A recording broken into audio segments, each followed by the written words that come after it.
Hello student, आज हम आपको फैक्टराइजेशन करना सिखाएंगे। अगर वो स्क्वायर के फॉर्म में रहे, अगर मतलब कहने का मतलब ये है उसकी पावर 4 रहे तो कैसे हम उसको फैक्टराइज करेंगे। उसके लिए हमको दो चीज जाना जरूरी है। क्या जाना जरूरी है? सबसे पहले हमको जानना जरूरी है A square plus B square का फार्मूला पता होना चाहिए। और दूसरा क्या पता होना चाहिए? A square minus B square का फार्मूला। अगर A square minus B square का फार्मूला और A square plus B square का फार्मूला अगर पता होगा तो हमें Q to the power 4 plus 4 का हम फैक्टराइजेशन कैसे करेंगे उसके आज उसी के बारे में हम चर्चा करेंगे। सबसे पहले ए स्क्वायर प्लस बी स्क्वायर का फार्मूला होता क्या है? A square plus B square का फार्मूला होता है ए प्लस बी का होल स्क्वायर माइनस 2ab होता है। आप ऐसा भी लिख सकते हैं ए माइनस बी का होल स्क्वायर प्लस 2ab भी लिख सकते हैं, ये आपके ऊपर है, जैसा आपको ठीक लगे। दूसरा ए स्क्वायर माइनस बी स्क्वायर का फार्मूला क्या होता है? एक ब्रैकेट में ए प्लस बी और एक ब्रैकेट में क्या होता है? ए माइनस बी होता है। देन क्या करेंगे हम? अब इसको हम कैसे फैक्टराइज करेंगे? क्या इसको पहले हम स्क्वायर के फॉर्म में कन्वर्ट करेंगे? सबसे पहले इसको स्क्वायर के फॉर्म में कैसे कन्वर्ट करेंगे? Q square into q square लिख सकते हैं कि नहीं लिख सकते हैं इसको? प्लस 4 को क्या लिख सकते हैं? 2 इंटू 2 लिख सकते हैं कि नहीं लिख सकते हैं?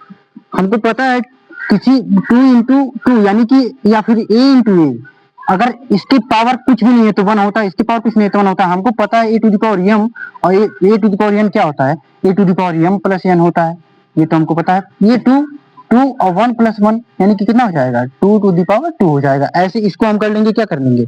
इसको सबसे पहले करेंगे Q square to the power square लिख सकते हैं कि नहीं लिख सकते हैं? क्योंकि क्यू स्क्वायर इसकी पावर अगर बात करेंगे तो कितना है? 1। इसकी पावर कितना बात है? 1 है, यानी कि दोनों को हम कितना लिख दें? Q square to the power 2 लिख दें। फिर क्या करेंगे? 2 टू दी पावर 2 लिख सकते हैं कि नहीं लिख सकते हैं? क्योंकि 2 to the power 1 2 to the power 1 कितना हो जाएगा? 2 टू दी पावर 2। फिर हम किसका फार्मूला इसमें अप्लाई कर देंगे? हम ए स्क्वायर प्लस बी स्क्वायर का फार्मूला अप्लाई कर देंगे। ए स्क्वायर प्लस बी स्क्वायर का फार्मूला होता क्या है? ए प्लस बी का होल स्क्वायर माइनस 2ab होता है। इसको लिख सकते हैं क्यू स्क्वायर प्लस प्लस क्या है? बी क्या है? 2 है, और का whole square minus 2 into q square into 2 लिख सकते हैं कि नहीं लिख सकते हैं?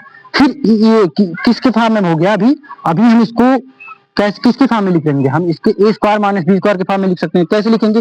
एक ब्रैकेट में क्यू स्क्वायर प्लस 2 क्यू का होल स्क्वायर माइनस 2 कितना बार है? 2 बार है, तो इसको लिख देंगे 2 टू दी पावर 2। और इसको ये कितना बार है? ये भी 2 बार है, तो 2 क्यू टू दी पावर 2 लिख सकते हैं कि नहीं लिख सकते हैं? का होल पावर 2 लिख सकते हैं। अब ए स्क्वायर माइनस बी स्क्वायर का फॉर्म बन गया। अब ये फार्मूला क्या होता है? एक ब्रैकेट में ए प्लस बी होता है, एक ब्रैकेट में माइनस बी। हम इसको ए मान लेंगे, इसको बी मान लेंगे। ए किसको मानेंगे? ए इक्वल टू मान लेंगे क्यू स्क्वायर प्लस 2, और बी किसको मानेंगे? बी 2 को मान लेंगे। अब इसी के फॉर्म में हम इसको यहाँ पर रख देंगे। कैसे रखेंगे? इसको कैसे करेंगे?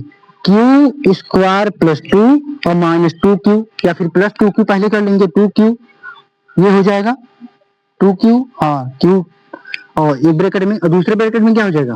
क्यू स्क्वायर प्लस 2 और माइनस 2q, क्योंकि दूसरा क्या है? माइनस। या इसको पहले लिख सकते हैं, इसको बाद में लिख सकते हैं, इससे कोई फर्क नहीं पड़ता है। यही हमको लाना था, यही हमारा हो गया, यही हमारा फैक्टराइजेशन है। इसी को कहते हैं फैक्टराइज करना।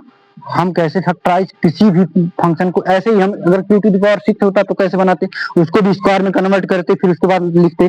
क्यूब के फॉर्म में भी लिख सकते हैं हम। ऐसे बहुत सारे क्वेश्चन आपको जल्दी ही फिर से आपको देंगे, और आप लगातार हमारे वीडियोस को देखते रहिए। आपको ऐसा क्वेश्चन हमेशा हमेशा मिलता रहेगा। और आप मेरे